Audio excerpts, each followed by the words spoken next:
know and love come to you like the sound of equipment being thrown from a moving van, the sound of dead cell phones and oil rigs, the sound of empty parking lots and school buses. They love to live and live to love. Ladies and gentlemen, Jesus Children of America, the White Stripes. Hello. Come on in. The water's great. My name is Ryan Schapp, and this is the Hardest Podcast to Podcast. I hope you didn't miss me too much last week. I had a interview fall through at relatively the 11th hour and was unable to put out an episode at the very white stripey time of 3:33 a.m. on Tuesday, the third day of the week. But we're back. We're rocking and rolling, and very good episode this week. Could be great. I'm downplaying it by saying very good. We're discussing a key track off of the White Stripes' last album, Icky Thump. It's Little Cream Soda. So we received some very positive feedback from our last episode, the episode discussing "I Think I Smell a Rat" with my friend and yours, Mr. Matt Kerr.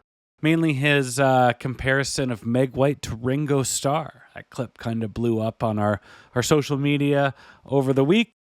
I received a great DM from an old pal I met when he was 18. He got on a bus to go from Brandon, Manitoba to Vancouver to see Jack White on the Lazaretto tour, and he was standing beside Paul and I in line at Deer Lake Park, our buddy Quincy, who I've followed on social media ever since, and he's a lovely person.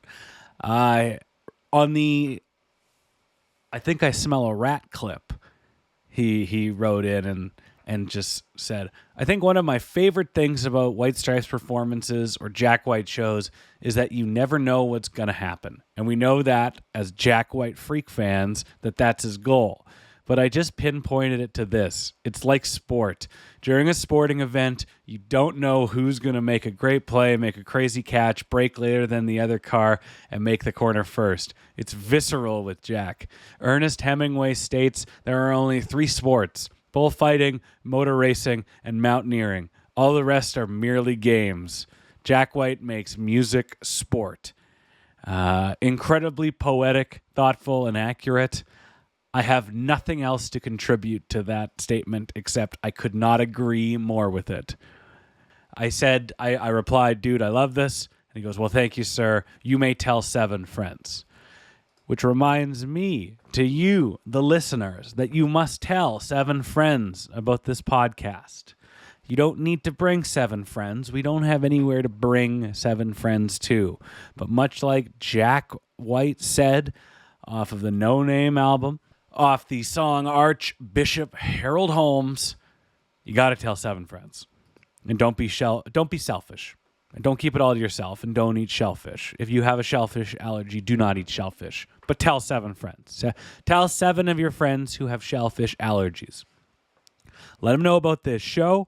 Let them know what we're doing. Let them know about our lofty goals of having Jack White come on here himself, not once, not twice, but thrice. And let them know that this is a show doing the White Stripes justice and having a lot of fun doing it.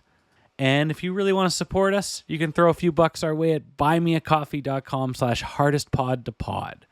That's buymeacoffee.com/hardestpodtopod. And just so you know, every little bit that's contributed to this show goes right back into it and helps keep the lights on and the air moving in these hot summer months. And if you really want to support us, you can throw a few bucks our way at buymeacoffee.com/hardestpodtopod. That's buymeacoffee.com/hardestpodtopod.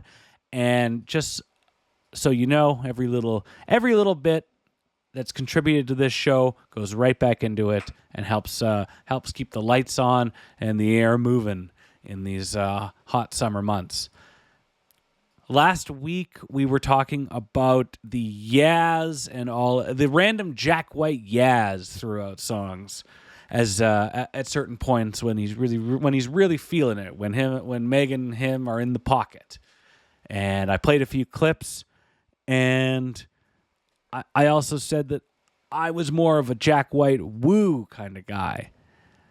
And I was thinking about the best woos on through the catalog, and we're gonna rank them right now.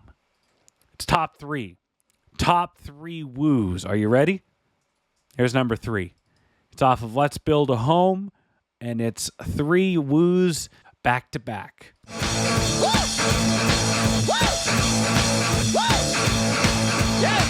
Bit of a twofer because he throws a yeah in there. Fantastic Jack White woo, and that's a great episode with our pal Dan doing Let's Build a Home there.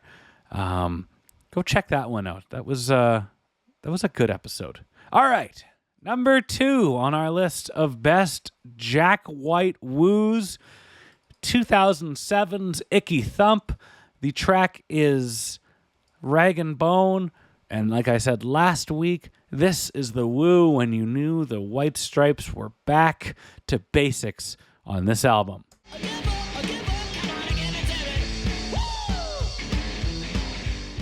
Hell of an emphatic woo. He's singing a song about thrifting and going to garage sales and working people down, busting them down, negotiating, haggling off of whatever the hell it is strewn about on the lawn. And that deserves an emphatic woo.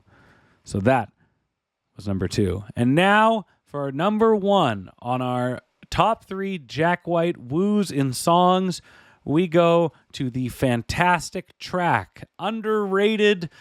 It is Red Death at 6:14, the number 1 Jack White woo in a song. Let's take it away.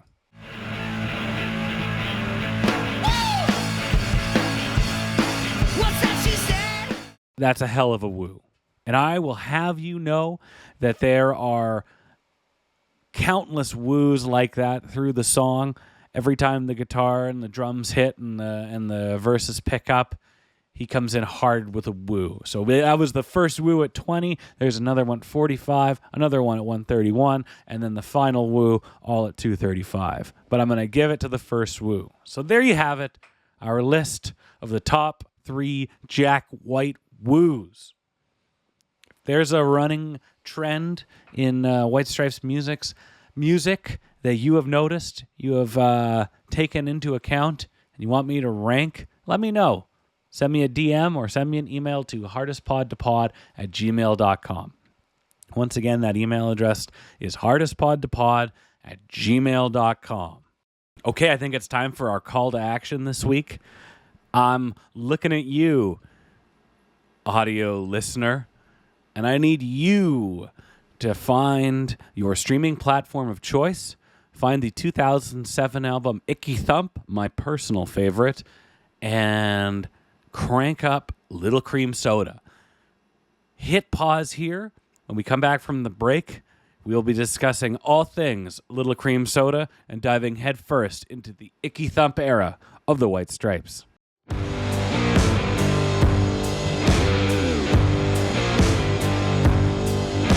Our guest this week can be heard middays on X92.9 in Calgary, Dramatic Pause, Alberta, Canada. He is Sam Phelps. Sam, how are you doing on this beautiful day? It's been a good one. The whole weekend was spent going to Stampede related Hotel Mira events. So that was my weekend. You and me both. That's a regular occurrence here on this podcast and in my personal life. We're talking enough about Hotel Mira. We are talking about the White Stripes. What is give me an elevator pitch. What is your connection with the band? So it was interesting. My connection to the White Stripes did not start with the White Stripes. Because when I was growing up, I was born in 98. So, by the time I'm just a baby, right? I was 5 when Elephant came out, right? It's just, But my first connection to it was actually listening to a Sirius XM channel with my dad when I was a teenager. It was called Underground Garage. I think it's still channel 21. And I remember they were playing this awesome new set of songs by this guy named Jack White, which would be off, Blunderbuss, the Yeah. initial record. And then it just spiraled from there. I was like, well, I'll listen to his stuff. So I listened to the solo record, and then I dived into the Raconteurs next, not the White Stripes. And then finally the White Stripes. I'm like, man, what was I missing? Like, I should have been listening to this when I was like 5. Like, this was awesome. But Yeah. and then from there, it's just kind of grown, and gotten to see him live a couple times. It's yeah. You're wearing a No Name shirt from the Heck tour. yeah. Where when did you see him perform, or is this are you a poser and you bought it online? No, I bought it at the Seattle shows. Oh, nice. So I went to both shows in Seattle on the No Name tour here in May, and unbelievable venue and unbelievable tour. Like, it was just incredible. Yeah, I went to both Vancouver shows, and I don't want to. I wouldn't say I was souring on Jack White's solo career, but I don't know. I felt like it was kind of plateauing a bit, and I saw him in 2022 in a rather kind of unremarkable performance. I've seen some of the best concerts I've ever seen are Jack White related, but I've also seen some where he's not getting what he needs from the fans, or it's just an off night. And I kind of had one of those in 2022, but with the new approach to the album, the new approach to the touring, the punk rock approach, it's a highlight for me musically. It's one of the best concerts I've ever seen, and it's definitely my favorite of the solo records. And selfishly, it's because it reminds me of the White Stripes. Yeah. And listen, I know what I like. He's my favorite artist, but if you're going to tell me, hey, what flavor ice cream do you want? I'm going to tell you, Al, I got my Old Faithful. Great pun, because we're talking about Little Cream Soda this week. I'm going to take that W right there. When this song came up on random and you were selected for it, you seemed pretty stoked. What about this song stands out to you? What resonates with you?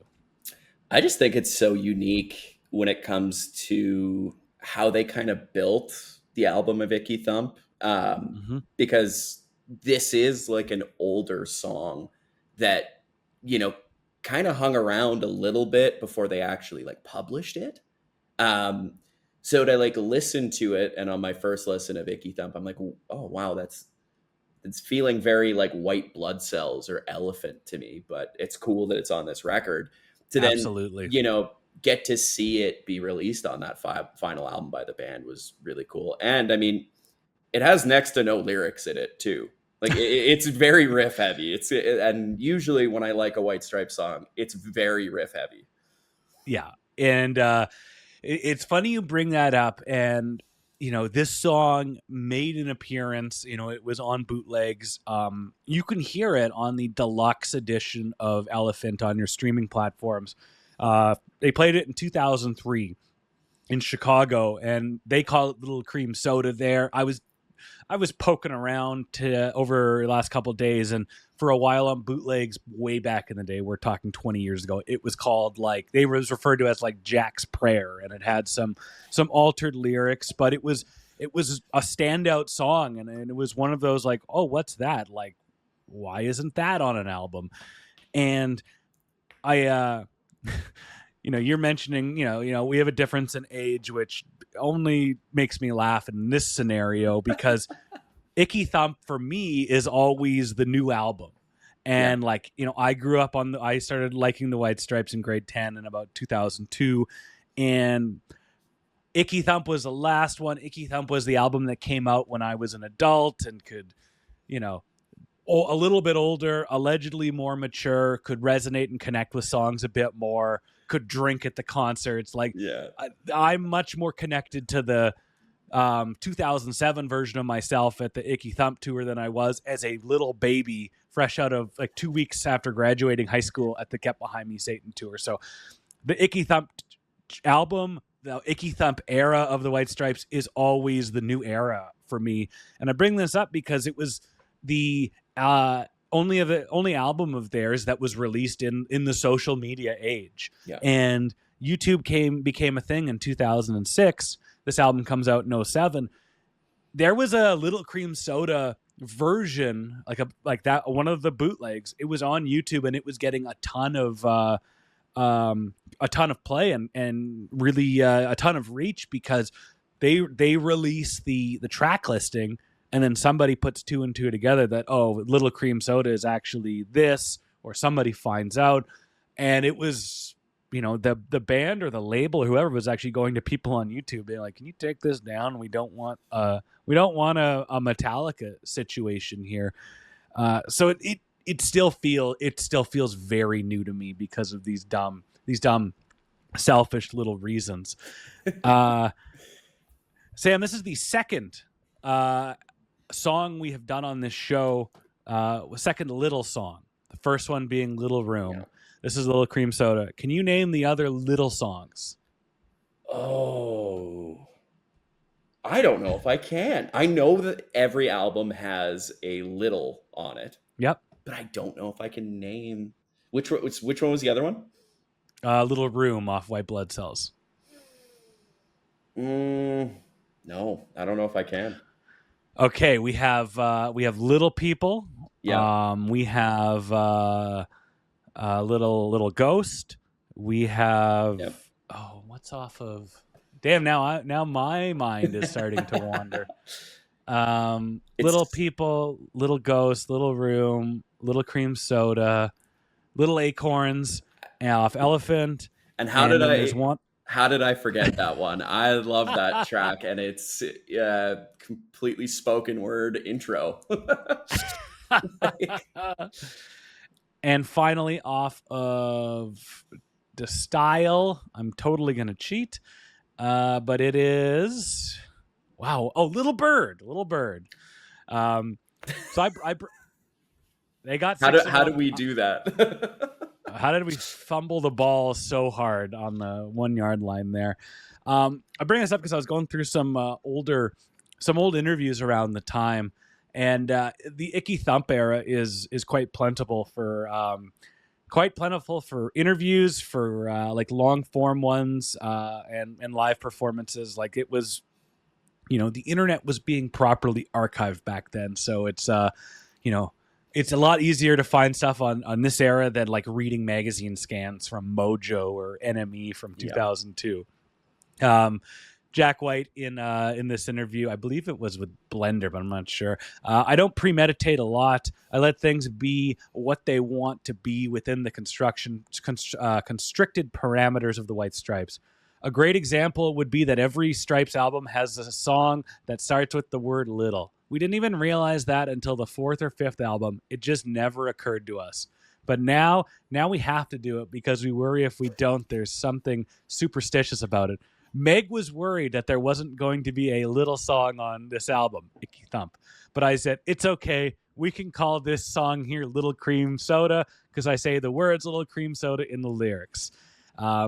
He goes on. So they made an effort in one of the, again, they say they don't premeditate things a lot, but this is one of the most constrictive band motifs and like direction to music ever. But here they are going, okay, we gotta keep this between the lanes and keep this going. When you hear that, like, what how do you respond to that? How do you respond that they're kind of keeping up with this, like, this song title tradition, if you will? I think it's cool. I think, like, getting to kind of throw a little Easter egg in there that I think a normal listener might not pick up on, but the diehards definitely would, is pretty cool. And I will say that all of those like little tracks, they're pretty cool and unique when you dive into the actual tracks themselves. It's just funny that they didn't have an idea that they were doing it, right? Like, I would have thought that Jack would have been the type of guy, like, right from the beginning to be like, yeah, we're sneaking a little in there all the time. But apparently not. All good trends just kind of happen. Like, oh shit, we've been doing this for five, 6 attempts now. All right, well, I guess we got to keep it going. 100%.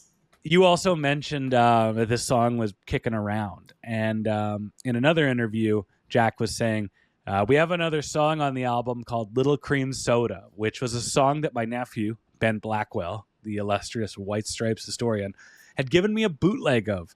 I sort of made it up in the middle of the set during one of our shows. I didn't even remember playing it. He gave it to us and said, "You should check this out." And I thought, this is an interesting way of attacking writing a song too. Something we've made up during a show, and now let's try to give it life and make it an album track. We altered some of the lyrics, added some more changes, different things like that. We made a studio song out of it. We've never done that before either, so that was fun.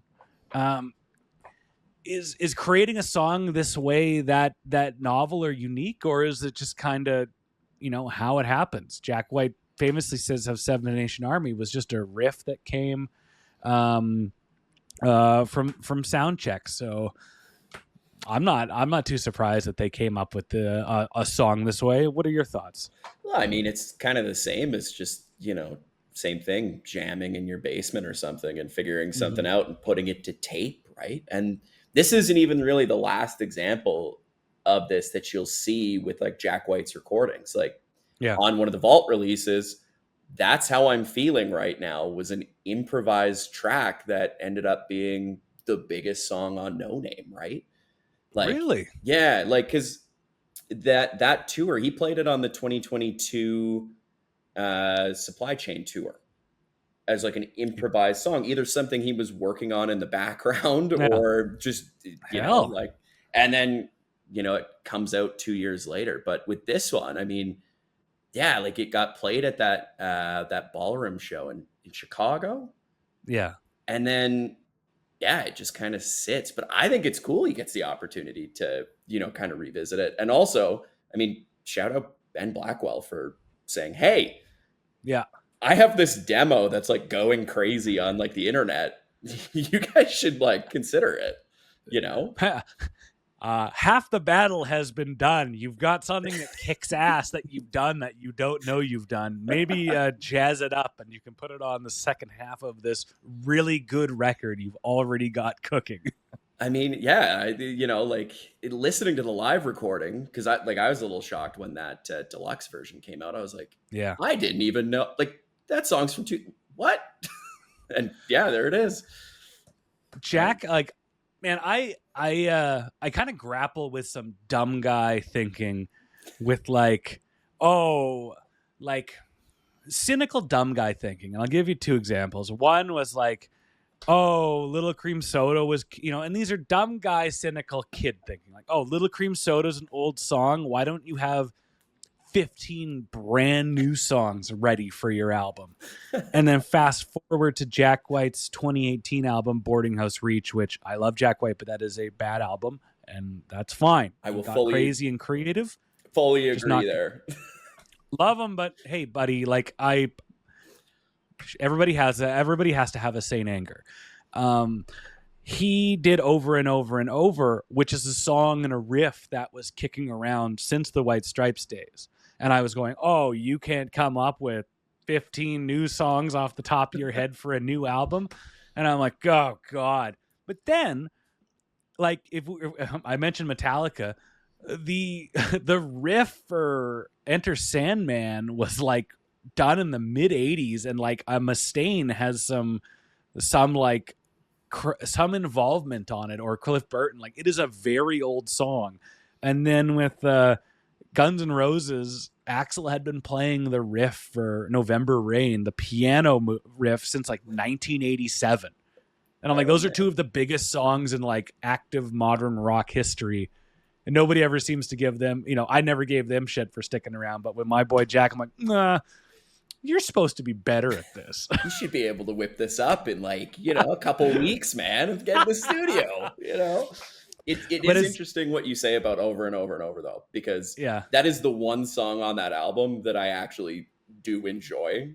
And it dating back to the White Stripes days makes a whole lot of sense to me now, because the rest of that album, I'm kind of going, I don't know, man. I don't know what's going on here. There's a lot of really random electronic noises that I don't really understand right now. But... And as I'm revisiting this White Stripes history and this lore, I'm like, Jack is such an amazing hardworking songwriter. Like, it is quantity and quality with him in this era. He had so many songs essentially written that appeared on, like, he was performing in one way or another songs that appeared on Elephant in 1999 in Detroit. So he had, Hotel Yorba and like Big Three Killed My Baby were written with Two Star Tabernacle in like 98 or something. He's just an amazing, like, so in one breath, we're going to give him the gears for Boarding House Reach. But in the other breath, I'm like, dude, the guy is an artist and just accumulated this glut of amazing music, and it just blows my mind. And that probably works really well in terms of how you want to kind of like sequence out an album as well, right? Because if you got these things in your back pocket, you'd be like, well, this song works really well on Icky Thump because it's pretty guitar heavy, right? Yeah. And it just, and it's like, well, how do I get from Rag and Bone to Catch Hell Blues, or how does that make it work with Effect and Cause? And like, yeah, it's just, you have this glut of amazing songs, and you just you paint, you've got this idea from whatever year it is, you paint it with a 2007 brush, and all of a sudden you've got this like really badass driving song. Yeah. Let's go into the lyrics here, or let's go into the song itself. Is there a lyric that kind of stands out to you, when listening back to this song? No, because there's so few. What really holds for me is the riff, and like how they kind of move around in that song. Because the first time I heard it, I was like, there's really not a lot of lyrics in it, but it's one of those songs where I think you don't necessarily need to have the strongest lyric in the world. When you got a badass song, and just a heavy riff, there isn't that much. Like, and in the few lyrics that they have, Jack's sitting there kind of sounding like a guy that's kind of not getting jaded, but just kind of seen everything. He's all the women he's meet more and more, becoming more of an illusion than the last one. So I kind of like that. Like, it just kind of sounds like it sounds like when you're in your like early 30s and you're like, I don't need to go to the bar tonight. I know what a 95% chance of what's going to happen. And I'm too tired for the 5%. And I did find like the one lyric towards like the back half about like his mind being filled with like rubber tires and forest fires and whether I'm a liar. Like when I think about that, I'm like, that is a man that is like very deep in thought, thinking about something. We don't really know what it is, but he's self-contemplating something on this driving song that they've created.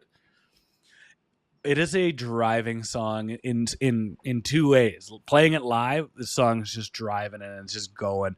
And in reality, in the lyrics, he's just talking about kind of. I visualize him driving down a road and a highway that every highway he goes down seems to be a little bit longer than the last one, and just kind of going through life and not being negative about it, but just the mystery or the excitement of the unknown is kind of becoming more and more known. Yeah. And, as you're getting older, you're like, like I used to be a lot more excited about the possibility of things. And I'm in the race. I can't wait to see what happens next. And then you're 10 years later I'm like, well, if I just get a job that I don't hate, I should be okay. If I can just get like a little raise, it'll all be fine. Yeah, just give me. You can really pick up that theme here, though, right? Where you're like he has some sort of thing that is bothering him. If it was built out a little bit more lyrically, maybe you'd figure out what it is. But maybe that's part of the mystery of the song. Oh, that's the mystery of so many of Jack's lyrics. Like I regularly say on the show, like he's not an autobiographical autobiographical lyricist.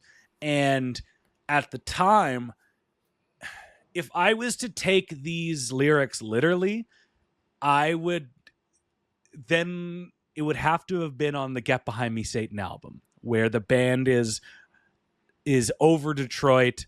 Their close-knit community, hipster community, is kind of turned on them. They don't like how famous they are or successful. Jack moves to a different neighborhood and eventually out, to Nashville. Meg moves to LA. At this time, there was kind of just like a revitalization for the band. Like Jack went and did the Raconteurs album and tour, and got to jam on stage and do a lot of solos and a lot of big songs like that, which is why it's such a Icky Thump is such a guitar heavy album. But also, like, he moves to Nashville and kind of has this fresh start. And from the interviews I'm reading at the time, he's quite optimistic. He's quite excited about his surroundings. There's a lot less cynicism in that musical community than there is in Detroit with that indie scene. So I don't think this necessarily is about how he was doing musically or where he is at in his career or as an artist. I think it's just more about, like, you get every year that goes by, you do the same thing kind of, and you realize that these experiences kind of, there is a monotony to life, and you kind of, how things can turn out and the goal is to not live that kind of closed-minded life and to look for that joy and look for that change. Well, and you never, the other thing I look at, like, there is the line about, and the neighbors, they all whisper such strange things about us. It's like, well, that could be a connection to the Detroit thing where, like, sure, absolutely. There seemed to be a little bit of contempt there that they did make it out of that indie scene. Yeah. But there's no proof, That's the same thing. That's just us reading into it, right? Yeah, this is an interpretive essay right here. And I like that. And if it is, like, it's there's a lot of interview quotes where it basically says that there are people in the in that community were kind of like, oh, okay, yeah, look at these guys, look at these hot shots. And I think in all walks of life, if you if you're in a social circle or your friends, anytime that you are doing anything but, like, celebrating or championing their successes, there's a problem with you, pal. And I kind of think that that mindset was had by that band in that era. Like, we're not doing anything wrong here. We just want to know what lightning has struck this. We've caught lightning in a bottle. You don't need to be so cynical about it. Yeah, for every White Stripes, there's however many artists that didn't make that sort of, like, national attention and noise, right? Like, it's you can't hate the one band that, or the few that do it just because they did. So that's just that millennial and Gen X kind of cynicism and just miserable mindset that I'm hoping with the younger generation it's getting eased out. I listened to the song a handful of times this morning. Like, in getting ready for these episodes, I'll just put it on loop. And then I started listening to, like, Icky Thump and seeing and just kind of getting a grasp again of how it all fits together. If I was to, like, Icky Thump is probably my favorite White Stripes album. I've gone on record and say it's not their best, but it's my favorite. Out of the 6, where does this album land for you? That's a really tough one. I would probably put it at number 3 or number 4. Oh, let's hear your rankings. Yeah, so it still would be number 1. There's something about that record good. That, like Hello Operator, like, I just go back to it, and every time I just have a great time listening to it. And number 2 would be White Blood Cells. Again, just still had the rawness of, like, the first 3 records to it, but a little bit more produced. And then I'd probably put Elephant 3 and then Icky Thump 4. Yeah.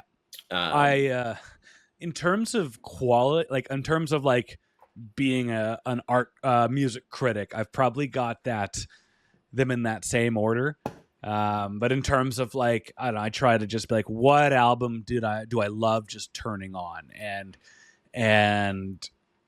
there's just something about the big guitars in this album that are like a blessing and a curse to me, where Yeah. I'm like, oh man, like they're going back to what they, you know, there's been Jack will there's a lot of interviews where he says like, oh, he's just trying to win over the crowd and he needs that energy. He needs a response. So he knows if like you want to hear a loud song or a quiet song or a piano song or a big guitar song.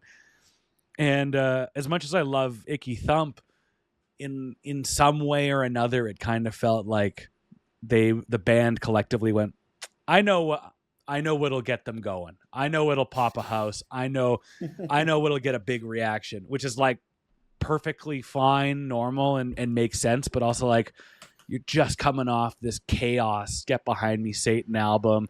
It was weird as hell. It was everything you wanted to do artistically.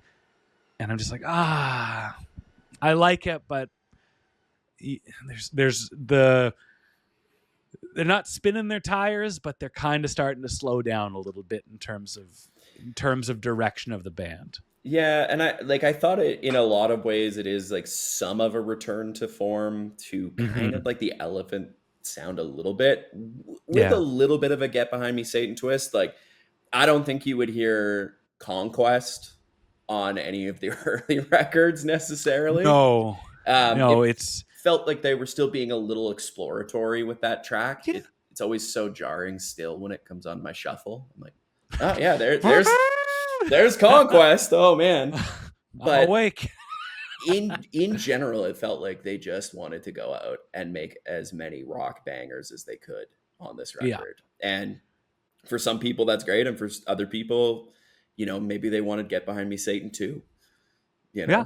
Right. And you know, there's influence, you know, you have Prickly Thorn, but Sweetly Worn, and you have that, and you have a lot of kind of country twang, and You Don't Know What Love Is, and Affecting Cause. So like, yeah, there is still, I don't know, to take, to how we describe our country. It is a cultural mosaic of musical influence that doesn't, you could pigeonhole it. You could typecast it as a big guitar album, but in reality, in the whole picture, it's still a very unique and very diverse, record.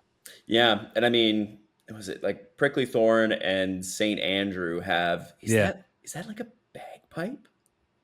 I believe so. And I think they only performed it once, which was at their 10th anniversary show in Nova Scotia. And they had some sort of pipe band that they did it. It's on under Great White Northern Lights. I don't know. I also couldn't tell you what type of music is that. Irishy? Celtic? Oh, Celtic. Yeah, the first and only time I think you will see bagpipes on a White Stripes or like any Jack recording. The first time I heard that, I was like, oh, okay, that's a different direction. There's only two times bagpipes should be on a rock and roll song. One is that White Stripes song, and the other one is the AC/DC's "It's a Long Way to the Top" if you want to rock and roll. Other than that, don't do it. Those two have taken the torch there. I'm sure the Irish bands don't like your opinion on that, though. I think they love them some bagpipes. Oh, I'll to each their own. Yeah. As I listen to Icky Thump tracks, Jack's guitar sound is really dialed in. I felt like up until this, through the White Stripes era, each album he's kind of not perfecting, but kind of finding that guitar sound and that guitar tone and identity. And I think he sounds fantastic on this. But as I keep revisiting Icky Thump, I'm like, Meg is at her best drumming here. And as the White Stripes got kind of bigger and more successful and more of a, a proper band, it went from Meg being like, like Jack intended, of a kid banging on drums for the first time, to being like a pretty damn competent, heavy, tight player. Like there's a lot of playing on Icky Thump and even on Little Cream Soda where, like, I'm not saying that she couldn't play that type of drums, say 3 albums before, but she's certainly doing it here. And I don't know, it's cool to see somebody's abilities, or just what they're comfortable doing, evolve like Meg did. Well, and I think it even, you've got Meg, kind of improving on like the playing and taking new approaches, but also, I mean, in terms of like the production and stuff that they do on this record, it is, this and Get Behind Me, Satan are so much more advanced than you would have saw from the early ones. So it allows them to kind of explore, a different sound. Like, you wouldn't get a track like Prickly Thorn or like Conquest or something with like those early production techniques, right? So it was really cool to see like the band evolve. It's just, like this is like the last example we got of them, kind of growing together as a band too, right?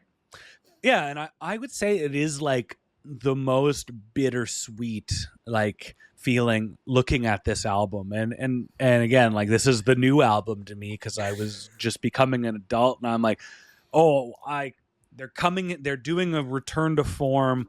I'm so excited to see what's next. And then they kind of realize, like, man,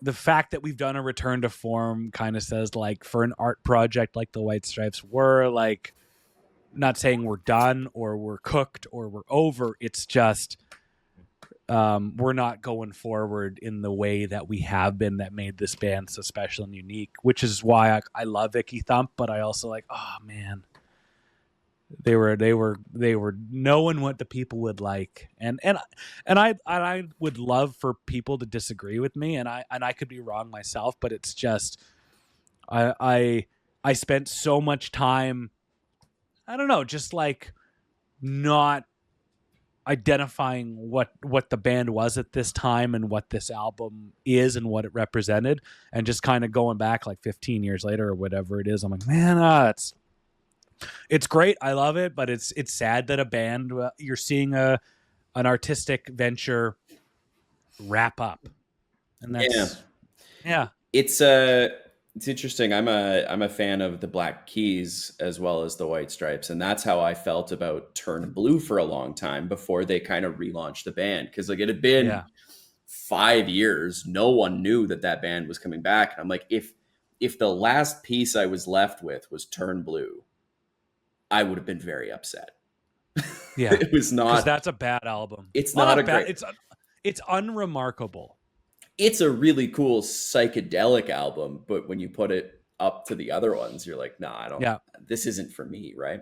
So like, I never got to go through that with Icky Thump catching the band a little bit later on, with like this is the latest album, and then the band kind of going away permanently after that.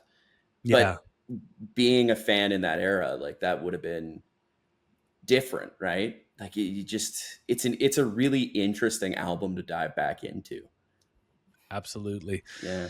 And one thing I think of, I think I said this might have been with Alan Cross, because we discussed the title track, and in one way or another, I'm so glad.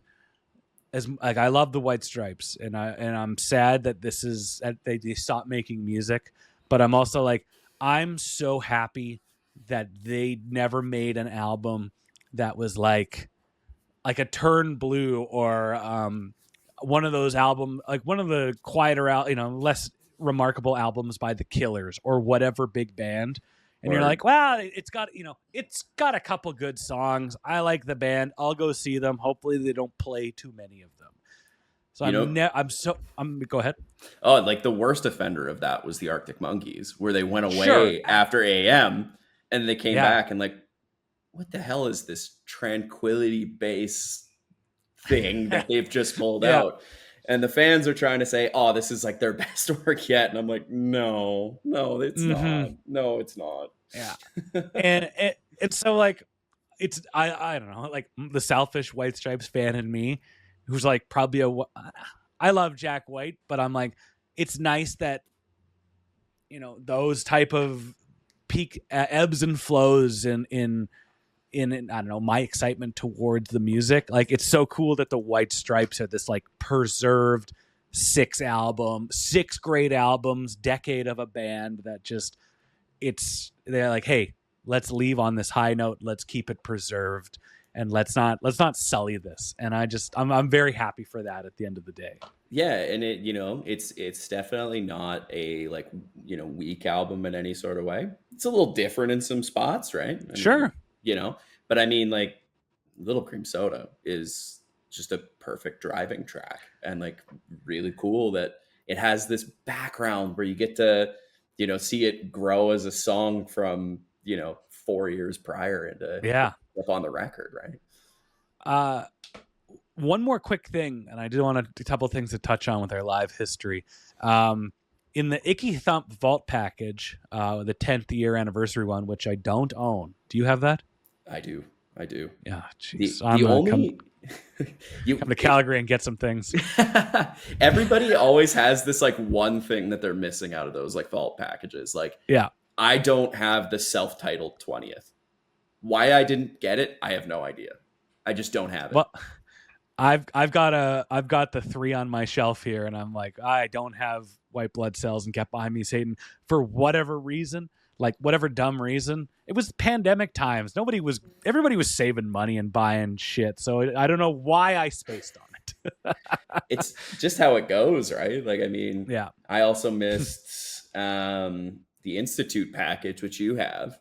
That one's very cool. Insane. But it was like, I think like it's one of those things where I'm like, oh yeah, I saw that, I'm going to sign up. And then you get past the deadline and you're like, wait. I missed it. Damn, the deadline for the vault does not align with paying rent and getting paid at the same time. Oh shit. Yeah. That's usually when my rent hits. So that's tough. Maybe I should have been proactive and done it a month before. Well, no, but no, what's the fun in that? Yeah. In the 10th anniversary vault package, which Swanson is this? I always forget. There is 2 of them, isn't there? Yeah. Anyway, some Swanson. I got this off of a Reddit comment. There were some notes that at the end of Little Cream Soda, Jack accidentally takes a Polaroid of Meg, and you can hear it. So maybe he had a Polaroid camera in the sound booth, and he was messing around. But I went and listened back. I'm like, oh, that's what that is. That is so interesting. I don't know if I would have picked that up on my 20th listen of this track. Like, and there's a few White Stripes things like that, like on I forget what, there's a song on Get Behind Me Satan, you can hear like Meg's drum rack or something fall over because they were having such a cursed time recording it, and they kept it in. I'm like, oh, all right, another Easter egg, which is how this conversation started. And I mean, why not keep it live and authentic to how it was in the studio, I guess. I mean, they could have gone through and removed the click, but where's the fun? Yeah. Where's the fun in that? As for the live performance history, it was only played 11 times live. This comes from everybody's favorite website, setlist.fm. For the best. It's my Bible. Impromptu jam. That became Little Room Soda in Chicago at the Aragon Ballroom in 2003. It is the Elephant Deluxe Edition. They have that whole concert there. And it's a good one to hear Jack White annoyed, where he's like, man, this is the quietest 3,500 people I've ever heard in my life. That is so interesting. Yeah. Yeah. And it was played their second last performance at the Sloss Furnaces in Birmingham, Alabama, which was... they were doing a run of shows in the South before they did a West Coast swing on the Icky Thump tour that wound up never happening. It was a bit of a strange show that night. Seven Nation Army was played early in the main set, and Little Cream Soda was the first song of a very long encore. One thing that stands out when I'm listening to Little Cream Soda is it is a very good representation of the kind of improvisation that Jack and Meg would do live, like playing the riff to her doing the floor tom and the snare and the kind of noodling with the riff and going back to it. And I think if the White Stripes kept performing and stuck around, that Little Cream Soda would kind of have become the new Screwdriver or Cannon, or to a lesser extent, I Think I Smell a Rat, songs that they would go back to, okay, let's get back on track, or what do we play? What makes us both tight? What gets the people going? And kind of, a song that you could, like, they could play they could play parts of Little Cream Soda like 4 different times through a concert and it would still work. Like they would do that with Screwdriver all the time. Like there were times where they would go back and play the riff from Screwdriver 5 times or whatever to get back in that headspace. So I think it was only performed 11 times, but I think it would have been a perfect live song. Yeah. Just a 100%, staple. 100%. And I think like even one of the other tracks, like Ball and Biscuit, was like the same thing where they would start with like the first verse. Like I always go back and watch that was it Glastonbury set list from 2005. Where that one. They start with Ball and Biscuit and then they do a little bit of My Doorbell and Cannon.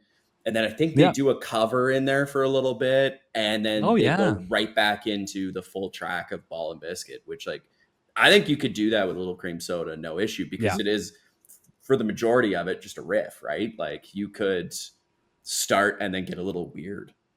Yeah. You could get a little weird. And there's also like 3 very distinct parts of the song.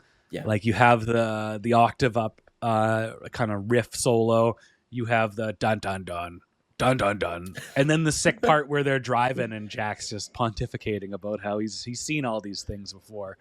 And yeah, I think that was probably one of the first times doing this show and revisiting it where I was like, oh, I know what this song's life, what life the song could have had if things are different.